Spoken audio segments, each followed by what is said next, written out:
again with another episode of the JDT podcast.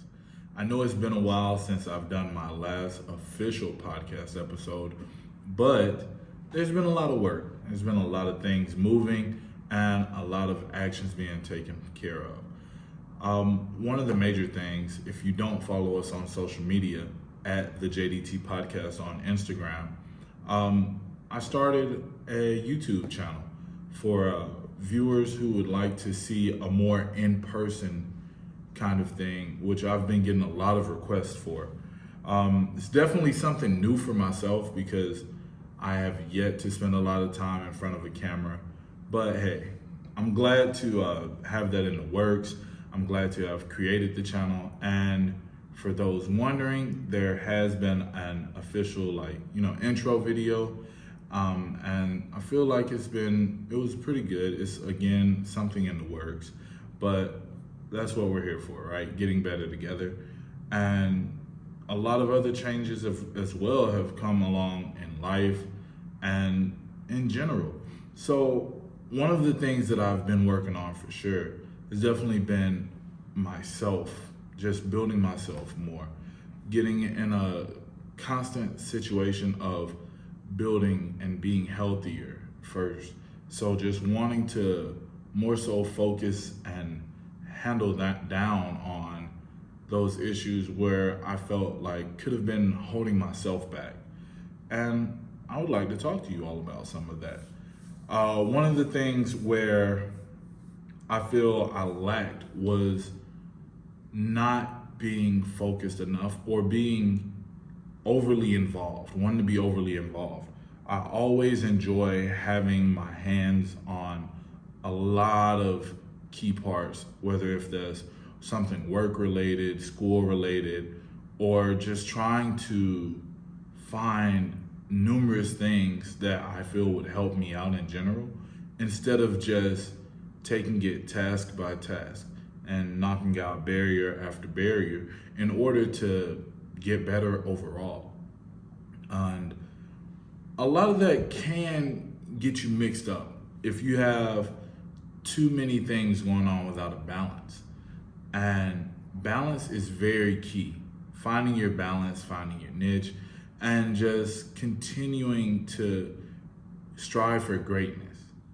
One thing that I always think about whenever I tie down or talk about greatness is back in high school when I was playing football, my coach had this plaque that he had stuck on his door. So anytime you walk past his door, which his door was majority of the time closed, it stated, "We're striving for perfection. Although perfection is unattainable, and during that chase, you will reach greatness." And it took me a while to understand and fully break it down and understand the dialogue of it in its totality. But I had to realize that perfection is not ever attainable because you're on a never-ending race. But if you are striving for perfection, you will end up obtaining greatness due to the fact that you're on a never-ending race and journey, which it seems fun because throughout that time you are always on the go. So you're always moving and always on a hunt to find ways and sources how to make yourself better. And once you find all of these key points, things that work for you, things that don't work, you can start to separate and pick apart and find those things that do work for you.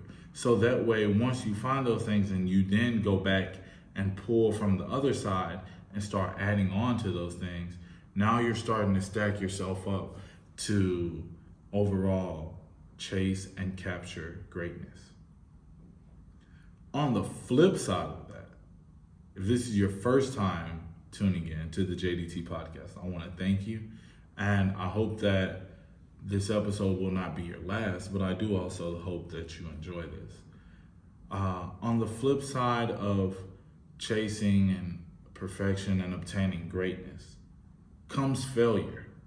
And I have my iPad here, so if I look down as I'm just looking at my iPad, because I have notes there, but On the flip side of chasing perfection and greatness, throughout that entire growth period and journey, you are going to encounter failures. We will always have failures. You will have rough times and rough patches that will, for the weaker minded individual or the one who may be unsure as to if the journey that they're on is the right path for them, they can easily become distraught, get disgruntled, and be broken down and become someone who they weren't ever meant to be. So, my first question for you is, why do we weigh our success to others? As we already know, we're on our own individual journeys. We have our own stories. We have our own lives to live. And I feel that when we start to do a compare and contrast kind of thing, that is when we begin to look, instead of working on our own painting, we begin to try to paint something else that we've seen in another mural or another portrait. And that becomes someone else's photo now at that point, or it's not ever originally your photo. Continue to be yourself. Continue to base your successes, your wins, your losses, your lessons off of your journey, because we're going to encounter these quote unquote losses, but you have to take it as a win. One of the things that I always love telling myself is to get back up, dust yourself off, and keep going, because you're gonna fall. Everybody's going to want the spot that you have. Everyone is going to want to do what you are doing. Now, although the journeys are different, the paths and the roads are different, we must understand and comprehend that nothing else matters. Your life matters when in regards to your success. So finding that path and going on that journey for yourself is the only thing that matters, because you have to make yourself before you can help someone else, or you can only help yourself before you can help someone else. You can't sit here and tell someone, oh yeah, you should be doing this or you should be doing that. If that's the case, why haven't you done it already? You know? But comparing your success to others and trying to, I think of a pie chart. So we'll use my hands for right now. So I have two pies here. I have another person's pie chart and I have my own pie chart. With this, I took away a slice because I didn't feel like that slice was going to help me. I felt like that was one of my skills that I never used. I feel like that having that skill was just a waste of time. Why did I get it in the first place? But then I look at this person's pie here, who's doing the same thing as myself, but they have that slice still. And although they're not using it in front of everyone or in a formatted way that anyone else can see, they still kept that slice. And I know this is a completely crazy kind of format and dialogue, but you do things for a reason. You find your ways and you create paths for a reason. There's never one sole way to accomplish a task. There's numerous ways and numerous sorts to be able to go out and get to the same level, if not higher, than someone who's done it before you. When we fail, I need you to understand that that is not the end, but it's only the start of a new route. Meaning that when you fail, or when you have to take a step back and replenish yourself and rejuvenate yourself, you haven't lost. You're not misplaced. You don't need to give up. You don't need to stop what you're doing. You just merely have to look at everything else. Look back at your roadmap and find a new route. A lot of us get so caught up in trying to find the same route that someone else did to find their own route or their own success. And we try to follow that. Okay, since it worked for them, I know it can work for me. And the sad part is that people who are doing that are sometimes better than the ones who got the success off of whichever route they took. And they're actually watering themselves down by trying to follow or remake or recreate the same image that someone else did. And it's very discerning. It's very, sad to see people make themselves this size when indeed they're this big, and I feel that I've already expressed as to why we should not simmer down. You should never simmer yourself down. You should never add water to your fragrance. Always be bright, be bold, and be strong. But in the end, we have to understand that everyone has their own route. Everyone has their own way. And as long as you stay consistent and be passionate and motivated without having to use something else to motivate you, you're going to make it regardless. Yes, it may take longer than it did for someone else. Someone may actually even start doing whatever it is you're trying to accomplish after you started and get there before you. But at the end of the day, would you rather be the last person to get to the table to eat, or would you rather still be hungry? I don't care what time I eat. I just know at the end of the day, I'm gonna need something, because you have to always stay in that hunting mindset. You have to always be able to have that will to win. You can't take no for an answer. You must continue to strive and press forward. And a lot of us end up getting so down or upset or even heartbroken over a loss, when in fact it was just a learning moment. Because there are so many different ways to create or reorganize or reassess a situation for you to be able to go back and implement those things. Okay, I misplaced here, I miscalculated there. Let me go back, redo this, and fix it up and dress it up so that way when I do encounter this moment again, I don't miss. I make sure that I'm always on top of my game. I cannot allow someone else to come and knock me off. We end up losing our sight or our complete vision. Like I said, failure is never a loss, but merely a learning stage. We have to go back, learn first where we went wrong. As I've already stated, now it's time to reassess and create a new play, a new game plan, or a new vision, a new image as to what is something that hasn't been done or what best suits me. Once you find that and you can originally be yourself and continue to keep moving, there is no limit as to how high you can go and how high you will come. No one can stop you except for you. I've stated this so many times, and it is literally something that I follow and abide by. It's one of my moral codes that I must follow, because once I go and I may see something, I'm like, oh, okay, that's cool. I wonder if I can do that.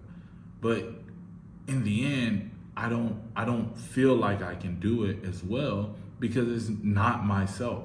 But yet when I go off and I do something that is me, it flows better, it feels better, it states itself better. If it's something verbally or if it's something physically, it gets done better than myself trying to reenact someone else's movements, because that's not me. Continue to stay true to yourself. Always know that regardless of what you see, what you hear, or anything that's being done in front of you, knowing who you are as a person and staying true to that person is way more important than trying to recreate something that's already been done. Be a trailblazer, a pathfinder, a fire starter, and continue to follow your own path. How do you rebound from a failure? I'd actually like to hear from other people on this one as to how they choose to rebound from a failure. And What did you learn in that moment to make you better as a person? When I think about failures, I sometimes think about tests. I think about physical failures. I think about how I've let myself down in the past, even family members. And I had to go back and put myself in those moments. Even now, I will still sit back and have a moment as to where I look back as to some of the challenges that I faced or some of the issues that I faced and didn't quite understand how I ended up in that moment. And there was a lot of hurt, there was a lot of heartbreak, there was a lot of tears in that moment. But I feel that when you release those feelings, when you implement passion into that moment, that's when you start to build, let's say, a monster. And I don't mean like something like an ugly face or an unpassionate person, but you start to create this person who's so driven and so strong and powerful and bold behind every action that they create that you cannot stop. It keeps you up at night. It drives you so much that you start to dream about it. Even when friends or other people that you may know try to come with you or to you with an entirely different plan, you tell them, no, you can't do this right now because you're so focused mentally and physically and spiritually by what you want to accomplish that nothing else matters until you achieve that goal. It's time to start focusing on our drive. It's time to start being passionate, more passionate. Because one thing I think about is when you're going to the gym. Of course, New Year's, we're only about to be 4 months in. And at the beginning of every year, I can easily name 50 people who always start saying, okay, I want to be more, more physical. I want to hit the gym more. I want to start running or walking or anything, some physical type of sport to start getting more in shape. I feel like I'm overweight. I need to lose more weight, things of that nature. But it may be fresh for the first month. The second month, they start to slack up. The third month, oh man, I'll get there if I can, maybe not. Or even for the ones who do continuously go to the gym. Man, I need pre-workout. Oh man, I'm sore. I don't feel like doing it. When those moments, because those moments are going to come with the same thing as with whatever your passion is, if you're not truly passionate about it, those moments will come where you're too sore to go work out again. You're too tired to get up and do your podcast again. You're too tired to study for this test, giving a little extra effort so that way you're not satisfied with a B, but you put in the extra work to get an A.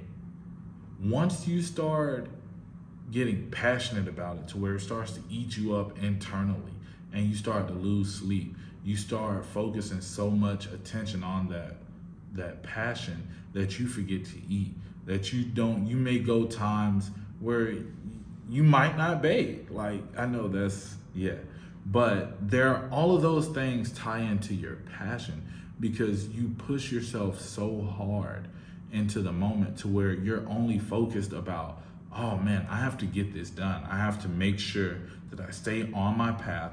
I can't lose my focus. I cannot allow someone to come in and interrupt my journey right now because we are going places. We have to keep going, keep moving forward. Put your head down, put on your helmet, strap up, because we're starting to let our passion take over and lead us to where we are going.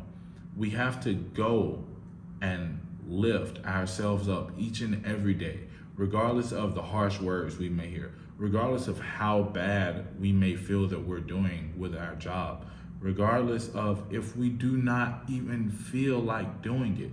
When that passion kicks in and your motivation pushes you, where you don't need any pre-workout, you don't care about being sore, you don't care about the hurt that happened a few years back or a couple of months, or any of that. None of that matters anymore because your moment is coming. And the one time where your passion starts to burn out and you lose that feeling, that energy, that thrive or that monster inside of you attacking you, forcing you to keep going, is when you start to slack off. We cannot allow ourselves to slack off, because in that moment is when someone else steps past us, surpasses us. Think about the number one person in the field or industry that you feel like going after. Whatever it is, think about the number one person and look at what they do. Now, I'm not saying to imitate that, but I just want you to look at what they do, right? So once you see that, they know that they are the number one person. They know that they are the top dog, that they are head honcho, whatever you want to call it. And they know that there are hundreds of thousands of people coming after their spot each and every day, attempting to be the next best. Because you're not always, just being honest, you're not always going to be number one. Goals and numbers are always meant to be broken. Just wait until the next best thing. Wait until the next best thing. And when that next best thing comes, are you going to make it easy for them to replace you and be forgotten? Or are you going to ensure that with each and every moment, you make it more difficult for them to take over? You continue to make yourself relevant. You continue for people to know who you are, what you do, and that you're remaining number one, regardless of how good that next person is, how hard they try to attack. If they're up 20 hours a day, go to 21. If they are working 12 hours a day, go to 13. Always outdo them, but always remember that your main competition is yourself. If you start feeling like, okay, I work 12 hours now, I'm used to this 12-hour shift, this stuff is getting too easy for me, push yourself to get up earlier. Get up earlier and use that extra hour for something else. So that way, now you're starting to advance yourself more. You're starting to push yourself more. You're starting to create a more full embodiment of your goal. You're making it more difficult for the next person, but also while improving yourself. Because at the end of the day, your greatness, your power, and your strength solely relies on you. Again, I always appreciate everyone who tunes in, and leave comments on the YouTube channel. That's also the JDT Podcast. So if you go to YouTube, type it in, the JDT Podcast. Subscribe, like, follow, as well as on Instagram at the JDT Podcast. As always, again, I appreciate you all for tuning in each and every time. And I cannot wait to continue to hear more from followers about how their success is going and the greatness that we are all about to achieve and continuing to thrive with. Peace.